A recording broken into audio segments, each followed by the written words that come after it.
Okay, let's talk about some dragons today. That should be fun. Are you happy with that, Emu? We're talking about dragons. And to that end, I have invited a very special guest, an expert on dragons, probably the foremost expert on all things draconic in the entire world of fiction.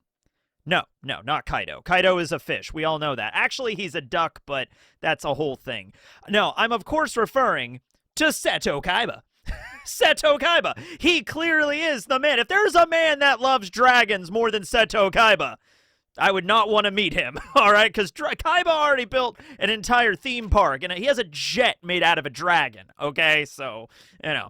Anyway, yeah, Loki can turn into a giant pitch black midnight dragon. Actually, I've heard some people say because Loki's hair is purple, and that was not what we expected originally. You know, it's manga, it's black and white, so you never really know what a character's like color palette is going to be. Some people have actually said it would be really funny if it's not actually a black dragon, it's actually purple.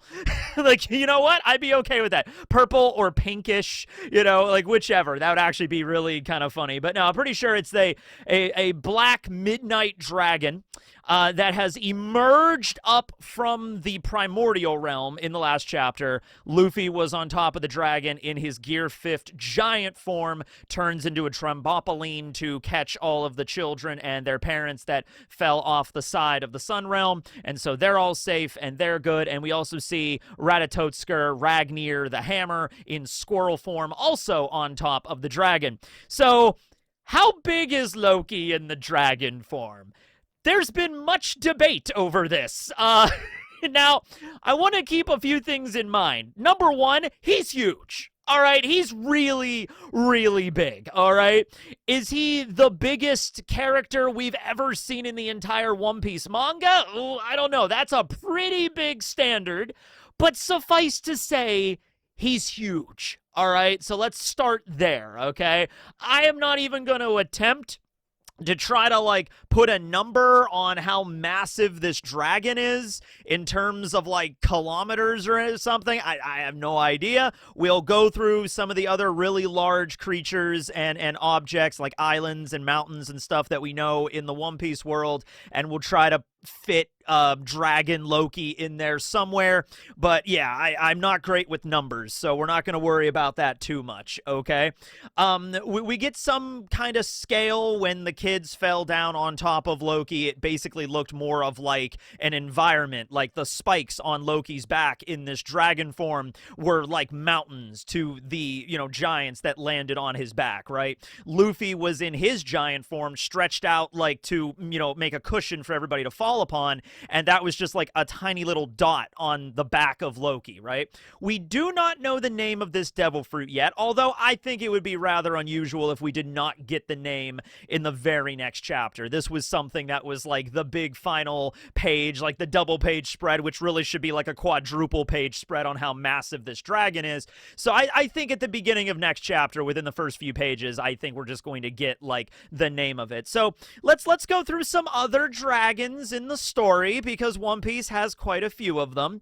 Probably the most notable one is Kaido, although he is technically a fish, duck. I want you to go back, and if you were reading One Piece during the time of Wano, right, you already know this, but just go back and check it again, all right? The chapter where Kaido emerges out of the stormy skies as the Azure Dragon, right, as the Chinese dragon, as Shenron, essentially. I remember that chapter, and it was wild. It blew everybody's mind because nobody really knew what Kaido's ability was at that point. Kaido had a lot, and I mean a lot, of build-up up until that point in the story. If it's one-on-one, bet on Kaido, which I don't know. Loki right here is probably the first character where I don't think I'm going to bet on Kaido. Seriously, it could have been anybody else. Akainu versus Kaido, I'm betting on Kaido. Whitebeard versus Kaido, I'm still betting on Kaido. But, like, Loki Dragon versus Kaido, I think I'm going to bet on Loki just because I think he could just kind of step on him, and that would be essentially it. But that was a very, very impactful moment because Kaido was huge. He was this huge serpentine dragon that was flying through the sky. Not really flying, using the clouds, but effectively flying. And Luffy immediately charged in and, used gear third and then gear fourth. And just Kaido just swatted him right out of the sky and then just hit him with the club one damn time. And then that was it. That's all she wrote, right? Okay. That was the fight. And so we're like, okay. Yeah, the power of Kaido of the Beast, one of the Yonko, the man that had the highest bounty out of any pirate in the world that was still alive. That's sort of like measured up to it a little bit, right? And now here's Oda building up the scale even more because, like, oh, you thought Kaido was a cool-looking dragon. Well... So, how big was Kaido? I mean, Kaido in his human form was like around 7 meters tall. If you want to extend that a little bit more in his hybrid, maybe make him 8 or 9 meters tall, fine, whatever. His dragon form is definitely more long than it is bulky. It is the serpentine, Chinese dragon, much like what Shenron from the Dragon Ball series is based off of, right? I've been looking through, there's a lot of videos on YouTube that do those, like, comparisons between all the One Piece characters, like you can find them and just like comparing the heights of every single One Piece character. And we do know the heights out of a lot of characters. Some of them are guesswork though. And so, like, for example, I think it was mentioned that Pika, when he was in his mountain form, when he used his Ishi no Mi to assimilate with the mountainside and he's stomping around Dressrosa, he was about 1 kilometer tall. I don't know if that's like an actual official measurement. I couldn't really find it. Somebody let me know if it was mentioned in the chapter, if somebody was like saying how tall Pika was. I think that's just more comparison to the rest of the island. But if you want to say Pika was about 1 kilometer, tall, given the fact of he merged with a mountain, I could believe that. Laboon is confirmed to be 400 meters, and Sarume the Kraken was 300 meters. Then we have Zunisha, who has had their height changed so many times because it just doesn't make any sense. I like the idea that since Zunisha is a long-limbed elephant, Zunisha can like compress its legs. You know what I mean? Like it could just like a slinky or something, or like one of those little stretchy tubes. Zunisha can just make their legs like longer or shorter whenever they want. And you could go on the wiki and check this. There's even like a chart on how many times Zunisha's height has been retconned. It started at 35 kilometers, then 50 kilometers, then 5 kilometers, then 10 kilometers, then back to around 5 kilometers. I think it's officially saying over 5 kilometers. So not 5 kilometers exactly, but like over 5 kilometers. Like whatever. Okay. And then, of course, we have the shadow monsters at Thriller Bark, which dwarf the size of Thriller Bark itself. And Thriller Bark was the largest pirate ship in the world, if we're not counting Grand Tesoro from movie Film Gold. But yeah, so there's a lot of really large beings that lurk around the Grand Line. Is Loki the largest of all of them? No, I wouldn't say Loki is bigger than the size of the creatures at Thriller Bark. In the review, I said that Loki could be around the same size as Zunisha. In terms of like wingspan, right? Like if Loki were to like stretch out his wings the entire length, maybe that's a few kilometers, like around 5 kilometers. I could maybe buy that. But, putting like Kaido's length at around maybe 1,000 meters, like 1 kilometer in terms of like how stretched out he was. And then we had Luffy go into his giant form. And then even beyond that, he used the monkey god gun, here comes the giant fist, the most giant of all fists to crush Kaido. That was even bigger than the dragon form. Now, something else to keep in mind, and this has been something that has popped up a lot in Elbaf, particularly because the entire island is giant, the forests are giant, the mountains are giant, the giants are giant, and then there's some giants that are even more giant than other giants. Like, Dory and Broggy are pretty tall for giants, but Jarl is like twice Broggy's height. And then you have ancient giants like Loki and Harald that are even taller. So throughout all of Elbaf, people have pointed out that like, oh wait, this comparison between these two characters don't make any sense. I remember when Harald was visiting with the Gorosei in the Room of Authority, and we see the comparison between the size of the Gorosei and Harald, and like each of the Gorosei, like, Marcus Mars and St. J. Garcia Saturn and everybody were like the height of like Harald's shoe.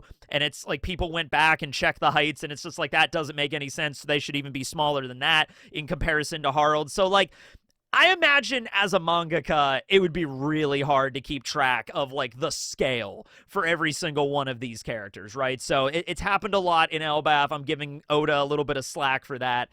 You also got to remember perspective, because perspective is a thing. And in the last chapter, the perspective we had was Loki kind of like being in front of the forests. We see all of the nightmare creatures, all the Mumas sort of like behind Luffy, not Luffy, Loki, well, Luffy and Loki, as they're being crushed, because like Loki emerging out of the primordial realm, remember there's a canopy here, right, of the trees. So like Loki's not just like flying around Elbaf and landing right next to the Sun Realm. He's bursting from it. So like all of the trees in the forest are just gonna like collapse into the primordial realm, I guess, because a lot of it is destroyed. And you have all the Mumas there. You see some of them compared to Loki.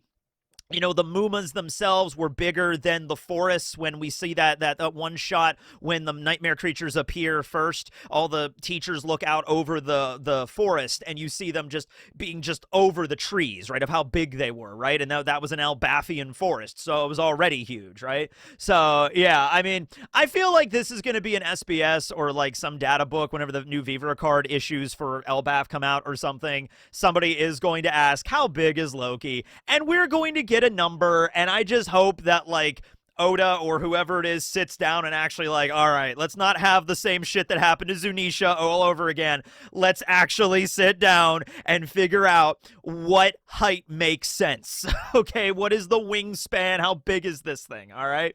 Okay, so now what can this thing do? All right, other than just being so ridiculously massive, Loki could just step on these Mumas and just obliterate them. You know what I mean? Like, the raw physical power, especially when Loki was in the hybrid form fighting against Harald, you get the impression all the physical might of this dragon form was compressed inside of the hybrid. So, like, every single swing was just, like, rending the very fabric of reality of how strong it was. So you could really see how Harald just got torn apart by this thing. So, like, sheer physical might, for sure. You know, you see the Needhog next to Loki here, the Needhog nightmare creature, and that was like the biggest out of all of the nightmare monsters. Loki could literally just reach down and just, you know, just crush this thing's head and just, you know, gnaw on it with his fangs. By the way, I just noticed even the fangs of Loki's dragon form are also black. The horns, the wings, the underbelly of it seems to be a different color. Loki loses his bandages. His eyes are like glowing with this aura. It's the same kind of aura that comes off of like characters when they're like really intense and like really pissed off and ready for battle. Happens to Big Mom a few times during Whole Cake and Wano. So yeah, like in terms of just sheer physical might, you know, there's really nothing that can compare to this thing. And you really get the idea of why Rox used to say that, like, hey, I need to take over the world. I want to be the king of the world. I need 2 devil fruits to make that happen. One of them is definitely on Elbaf, and the true power of that devil fruit can only be unlocked if Harald consumes it. I think Loki can also be included there too as Harald's son, right? Meaning that maybe somebody with ancient giant blood has to consume this devil fruit to really make full use of it. If a human were to consume this devil fruit, like, I don't know, let's say Zoro. If Zoro were to eat this devil fruit, Zoro could turn into a really big dragon. I don't think he would be as big as this, but he would turn into a big dragon. Maybe a dragon the same size and scale of like Dragon 13 from Punk Hazard. We're going to get back to that in a second. That's a more Western kind of style dragon. But yeah, certainly not a dragon of this scale. So that might just be one of the reasons why Rox was saying Harald had to consume it, but maybe there's another reason too. Maybe it's not just like, oh, big person, big man, eat devil fruit, become bigger dragon. Small man, eat devil fruit, become small dragon, right? It might be part of that, but there also might be something to do with like lineage factor of the ancient giants, or like some prophecy or something like that. Maybe something relating to the Galleria giants of back in the day. Might have been another quirk of this where it had to be Harald or Loki, somebody chosen by Ragnir, okay? And so, by the way, Ragnir is also there too. He's a squirrel riding on top of Loki's head right now, who can apparently channel at least the powers of one of the realms of the Yggdrasil tree. tree. I'm assuming all of them. I made a separate video about that, just kind of talking about Ragnir's possible abilities, so you go look at that. But yeah, and then we have Luffy in Gear 5th in his giant form, just bouncing on top of him, saying that, like, wow, oh my god, Loki, you got huge. This is so funny. This is going to be great. It's going to be a great battle.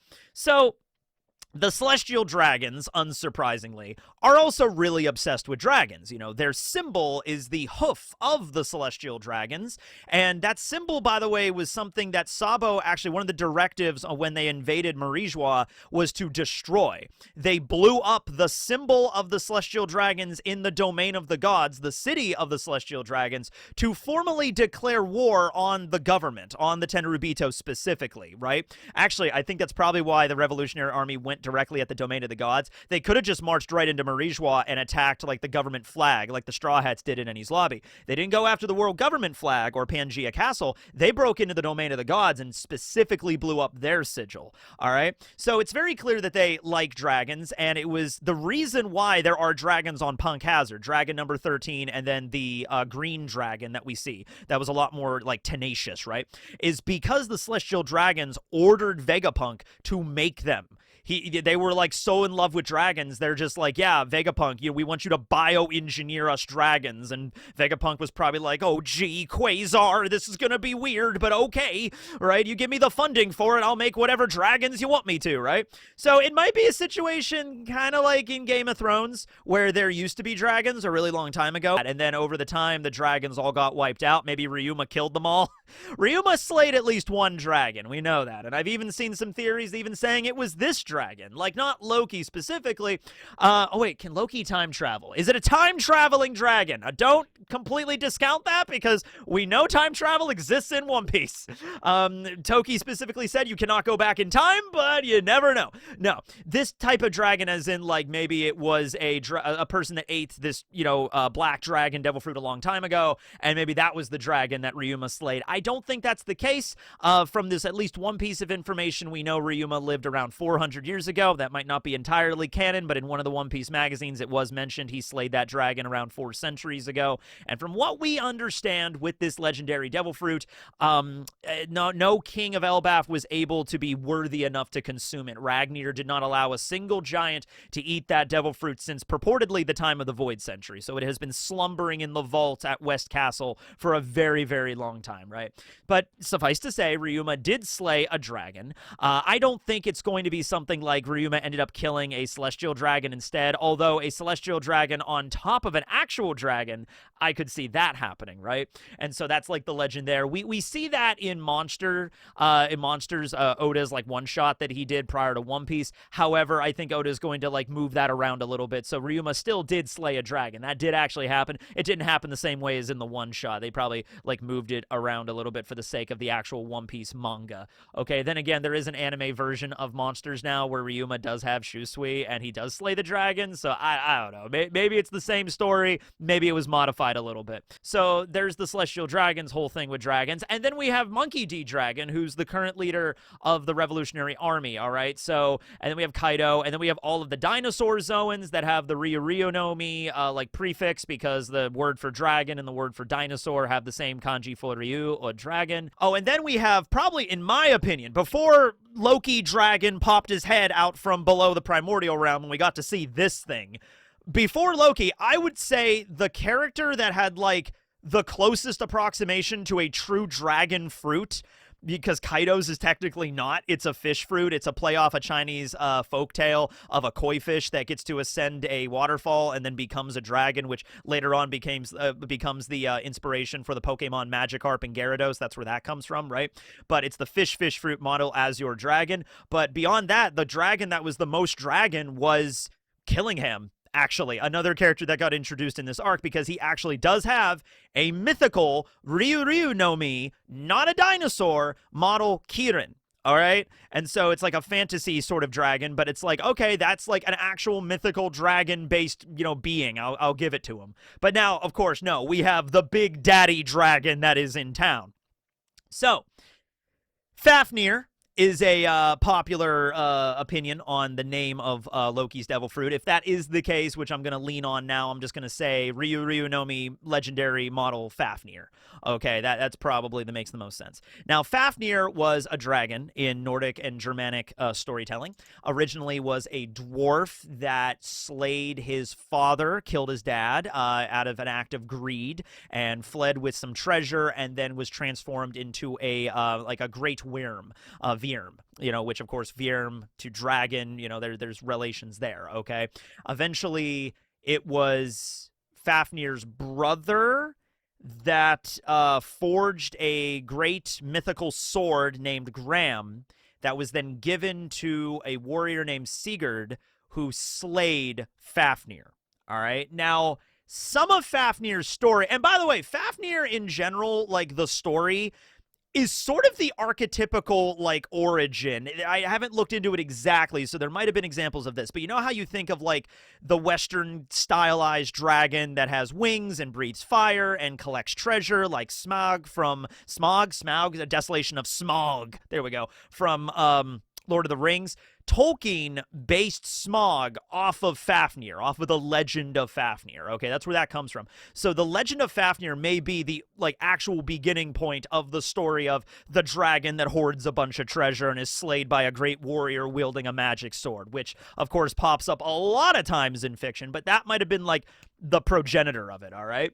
So Loki did kill his dad, not out of an act of greed, and didn't steal the treasure, although you could argue the legendary devil fruit and Ragnir were the treasures of Elbaf that Loki did take and leave. So obviously Oda's going to take some artistic license here. He's going to move some things around. But the story is very similar. Then again, I thought Loki was going to turn into an eagle, so, take all that with a grain of salt. However, there is a giant-ass sword on Elbaf right now. It's the sword that was sitting there impaled into the tree, which, I don't know about you, but I feel like nobody talks about that sword as much. Not like the fandom, but like the characters in the story. If I was visiting Elbaf for the first time and I was riding on a rainbow bridge and I saw a giant sword that was stretching above the clouds, I don't know about you, but that would be the first thing I would ask questions about. I'd look to Dorian Broggy immediately and be like, what is the giant sword?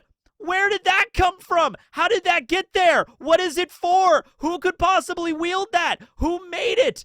Even if Dorian Broggy don't know, they could have been like, oh, that old thing? That's been there for a while. Probably some legend that maybe like the great war god Elbaf like left it there for a great warrior to pick up one day or something. But like nobody asked any questions about that sword. Nobody's going to bring up why there's a giant sword impaling the treasure tree Adam, the Yggdrasil tree. So when that sword first showed up and just getting the scale of how big Elbaf was when the 3 layers and everything, it's like, okay, there's no being big enough to pick up that sword. I think I said the only thing that would make sense is like Zunisha or possibly the Thriller Bark, the Florian Triangle monsters. Those are the only things that would be, in terms of scale, big enough to even wield that thing. Because remember, you can't just be as big as the sword. You kind of have to be bigger than the sword to properly wield the sword, And it's like, that thing is way bigger than anything. Well, whatever you want to argue on how big Loki actually is, 1 kilometer, 10 kilometers, 100 kilometers, planetary size, the size of Mercury, or whatever you want to say, he's at least comparable in size now to wield that giant sword, and he is the only person around that can do so. Now, I don't know exactly how you would wield a giant sword when you're a dragon.